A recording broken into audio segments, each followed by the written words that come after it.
Hello dear aspirants, welcome back to BM Education YouTube channel. BM Education YouTube চ্যানেলে তোমাদের সবাইকে স্বাগত জানাই। তো আজকের ভিডিওতে আমরা আলোচনা করতে চলেছি যে কলকাতা পুলিশ কনস্টেবল যে এক্সাম হতে চলেছে সেই এক্সামের লাস্ট 60 দিনের স্ট্র্যাটেজি। এই কলকাতা পুলিশ এক্সামটা তোমাদের শীঘ্রই হতে চলেছে, তোমাদের হাতে বেশি সময় নেই।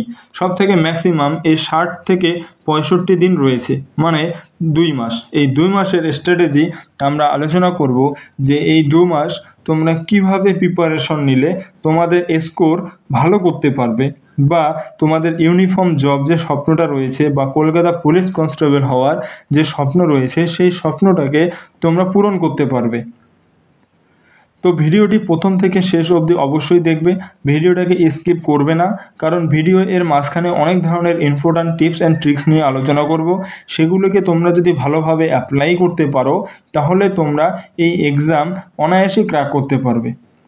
তো প্রথমত এই যে লাস্ট যে 60 দিনের স্ট্র্যাটেজি রয়েছে, এই 60 দিনের প্ল্যানিং করার আগে তোমাদেরকে কিছু স্টেপ ফলো করতে হবে। যে স্টেপগুলো বলবো বা এই স্টেপগুলো তোমাদেরকে খুব ভালোভাবে জানা দরকার, তাহলেই তোমাদের যে এই 60 দিনের প্ল্যানটা করবে, তাহলে এই প্ল্যানটা করার পরে এটাকে সাকসেসফুলভাবে ফলো করতে পারবে। সো এই 60 দিনের প্ল্যানের আগে তোমাদের কাছে যে জিনিসগুলো রেডি করা দরকার সেগুলো হলো সিলেবাস।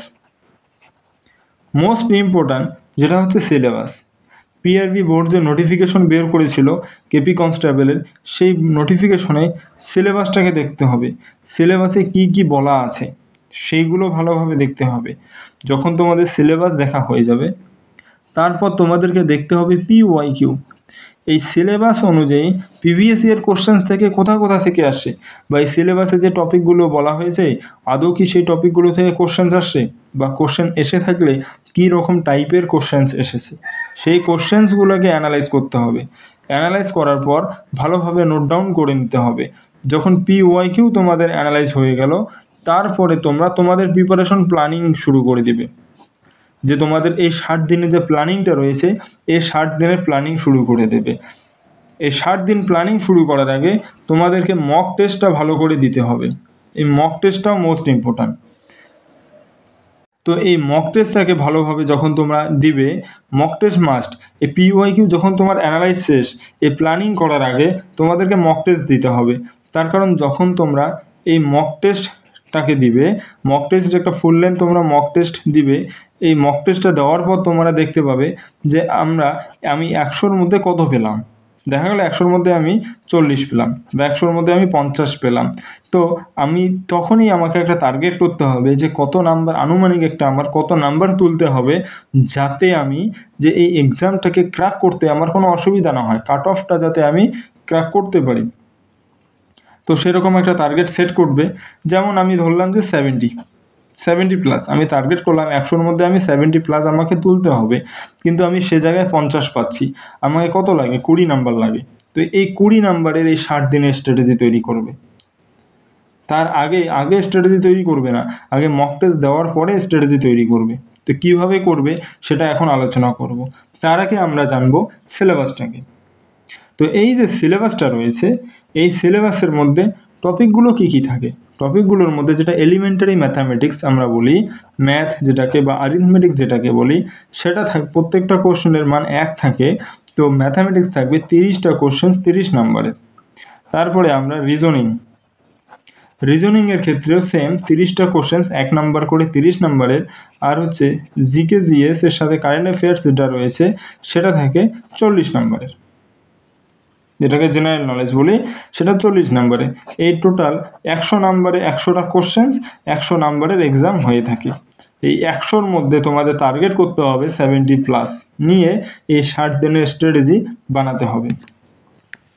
তো এই 60 দিনের এখন স্ট্র্যাটেজির ক্ষেত্রে তো আমরা সিলেবাসটাকে জানলাম, এবং সিলেবাসে যে ইম্পর্ট্যান্ট টপিকগুলো রয়েছে সেটা জানার আগে আমাদেরকে PYQ জানতে হবে।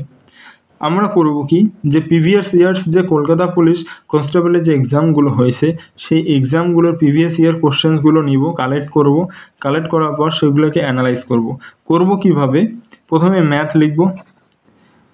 ম্যাথ লেখার পরে এই যে ম্যাথামেটিক্স যে রয়েছে এই ম্যাথের টপিকগুলো সিরিয়াল ওয়াইজ লিখব, যে percentage, profit and loss, ratio and proportion, time and work, time speed distance, এই যে টপিকগুলো রয়েছে এই টপিকগুলো সব লিখব। লেখার পরে এখন দেখব যে পার্সেন্টেজ থেকে এর আগের বছরে কটা কোশ্চেন এসেছে, দুটো লিখলাম। তারপরে প্রফিট অ্যান্ড লস থেকে কটা এসছে, এইভাবে সমস্ত টপিক লিখলাম। লেখার পরে আবার পার্সেন্টেজে যে দুটো আসছে, প্রত্যেক বছরে দুটো তিনটে করে আসছে। তো এবার এই যে দুটো তিনটে কোশ্চেন রয়েছে এগুলো কোন টাইপের, অঙ্কে তো টাইপ হয়ে থাকে, কোন টাইপের এসেছে। তখন দেখলে যে টাইপের কোশ্চেন্সগুলো এসেছে সেই টাইপের কোশ্চেন্সগুলোকে খুব ভালোভাবে প্র্যাকটিস করো।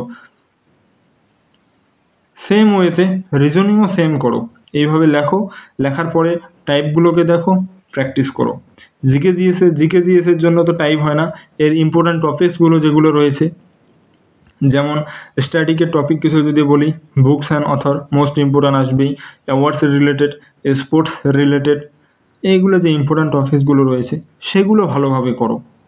তো এইভাবে যখন তোমরা এই টপিকগুলো নোট ডাউন করে নেবে, নোট ডাউন করার পরে যে মক টেস্টে যে দুর্বলগুলো রয়েছে, যেগুলো তোমরা দেখো এবার যে কোন কোন টপিকগুলো তোমাদের উইক রয়েছে, সেই উইক টপিকগুলো কি এর মধ্যে পড়ে, যদি পড়ে সেই টপিকগুলোকে সবগুলো টপিক লেখো। প্রত্যেক দিন ডেইলি একটা একটা করে টপিক কভার করার চেষ্টা করো। যখন তোমাদের মোটামুটি 70% সিলেবাস কমপ্লিট হয়ে যাবে তখন আর একবার ফুল লেন্থ মক টেস্ট দাও। তখন আমার এটা বিশ্বাস, যদি তোমরা তখন মক টেস্ট দাও তখন দেখবে যে তোমাদের যেখানে তোমরা 40-50 পেয়েছো সেখানে তোমাদের 65 বা 60+ তোমরা কমন পাবে, 60 বা 65+ তোমরা পেয়ে যাবে। তারপরে বাকিটুকু কভার করো, দেখবা 75 করা তোমাদের পক্ষে কোনো ব্যাপারই হবে না। কিন্তু মক টেস্ট মাস্ট। প্রিপারেশন চলাকালীনও যখন তোমরা মাঝখানে এই 60 দিনের মধ্যে কিছুদিন যাওয়ার পরে ফুল লেন্থ মক টেস্ট দেওয়ার পরে কিছুদিন যখন এগুলো পড়ছো বা পড়বে, তখন সেকশনাল মক টেস্ট দেবে। ম্যাথের সেকশনাল মক টেস্ট দিবে, রিজনিংয়ের সেকশনাল মক টেস্ট দিবে, জিকে জিএস কারেন্ট অ্যাফেয়ার্সের সেকশনাল মক টেস্ট দেবে। তো এইভাবে মক টেস্টগুলোকে দাও, দিয়ে তোমাদের স্কোরটাকে বাড়াও। এই 60 দিনকে তোমাদেরকে এভাবেই করতে হবে, যেগুলো উইক টপিক রয়েছে সেই উইক টপিকগুলোকে ধরো, কভার করো, মক টেস্ট দাও, উইক টপিকগুলোকে ধরো, কভার করো, মক টেস্ট দাও। এইভাবে চলতেই থাকবে 60 দিন। তারপরে দেখতে পাবে 60 দিনের পরে তোমাদের রেজাল্ট। আমি গ্যারান্টি দিয়ে বলতে পারি, তোমরা যদি যেভাবে বললাম এইভাবে ফলো করো, নোট ডাউন করে করো, তাহলে তোমাদের 70+ কোনো ব্যাপারই না তোলা। তো এই ছিল আজকের ভিডিও, 60 দিনের স্ট্র্যাটেজি। এটা যদি ভালো লেগে থাকে তাহলে অবশ্যই লাইক করবে, সাবস্ক্রাইব করবে এবং বন্ধুদের সাথে শেয়ার করবে।